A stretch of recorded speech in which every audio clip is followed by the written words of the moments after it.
प्रिय साथियों, आज जो समाचार निम्बाड़ा विधानसभा के और विशेष करके निम्बाड़ा नगर के मिले हैं, हिला के रख दिया है। इतनी उम्मीद मैं नहीं कर रहा था कि इतने केस मिलेंगे, लेकिन फिर भी हम इस महामारी पर विजय हासिल करेंगे। मैं अभी अपने घर केसुदा से बोल रहा हूँ। अगर ये शक्ति जो आज करने की प्रशासन सोच रहा है, मैं सोच रहा हूँ, या आप भी विचार कर रहे हैं कि अब शक्ति होनी चाहिए, ये अगर 10 दिन पहले 20 दिन पहले अपन शक्ति कर लेते तो शायद ये स्थिति नहीं आती। इसलिए मेरा आपसे निवेदन है कि पुलिस और प्रशासन जो कुछ हिदायत दे उसके अनुसार पालन करें। उसमें चाहे आपको 2 दिन रोटी नहीं मिले तो भी बर्दाश्त करें। पानी की व्यवस्था भगवान की दया से अपने सब जगह है, आ रहा है, और कोई भूखे मरने की स्थिति में नहीं है। 2 दिन सब्जी नहीं मिलेगी, दूध नहीं मिलेगी, चाय नहीं मिलेगी, पानी बताशे नहीं मिलेंगे तो क्या मर जाएंगे क्या? लेकिन इस लापरवाही ने निम्बाड़ा को हिला के रख दिया है।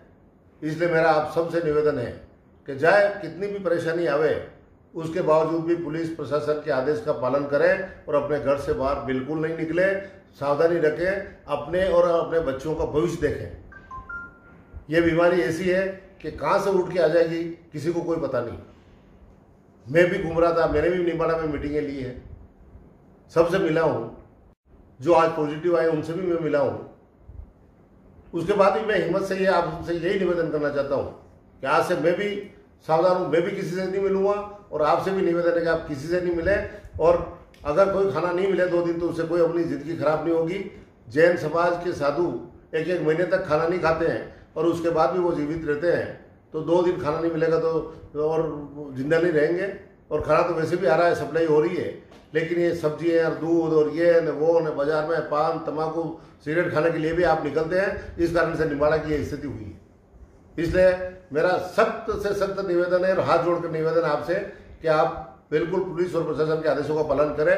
और पुलिस और प्रशासन चाहे नहीं कहें, उसके बाद भी मेरा आपसे निवेदन है कि आप घर से बाहर नहीं निकलें। धन्यवाद। नमस्कार, मेरा आप सभी शहरवासियों से निवेदन है और गांव के लोगों से भी निवेदन है कि जिस तरह कोरोना आज निम्बाड़ा में धीरे धीरे फैलता जा रहा है, इस अवसर पर हमको अपनी जिम्मेदारी को समझना पड़ेगा। धैर्य भी रखना है, हमारे अंदर आत्मविश्वास भी हमको बनाए रखना है और संयम भी अपने अंदर रखना है। और प्रयास इस बात का करना है कि प्रशासन जिस तरह कार्य कर रहा है, जिस तरह डॉक्टर नर्सें सभी कर्मचारी काम कर रहे हैं, हमें प्रशासन को पूरी तरह से सहयोग देना है। और प्रशासन लगातार इस बात को कह रहा है, हमारे प्रधानमंत्री जी कह रहे हैं, हमारे मुख्यमंत्री जी कह रहे हैं, हमारे सब राजनेता कह रहे हैं कि अपने घर में रहें, घर छोड़ के नहीं निकले। मैं आज आपके बीच में मजबूरी में आया हूँ। जो स्थिति हमारे सामने दिख रही है, इस स्थिति से हम तभी बच सकते हैं, इस कोरोना को हम तभी हरा सकते हैं चाहे हमारे घर में खाने का सामान कम हो, प्रशासन उसकी व्यवस्था कर देगा। प्रशासन अपनी व्यवस्था करने का पूरा प्रयास कर रहा है। खाने की व्यवस्था भी हो जाएगी, लेकिन दाल रोटी खाएंगे, चाहे साग कम होगी तो कम खा लेंगे, लेकिन घर से बाहर नहीं निकलेंगे। इस बात का निश्चय आज आप कर लो और मुझे विश्वास है ये निश्चय आपने कर लिया, हमारे प्रधानमंत्री की बात आपने मान ली, लक्ष्मण रेखा को क्रॉस नहीं किया, तो निम्बाड़ा में निश्चित रूप से कोरोना हारेगा। उस कोरोना को हम हराएंगे, ये आपके सहयोग से रहेंगे। इसलिए मेरी हाथ जोड़ की विनती है, घर से बाहर नहीं निकले। धन्यवाद।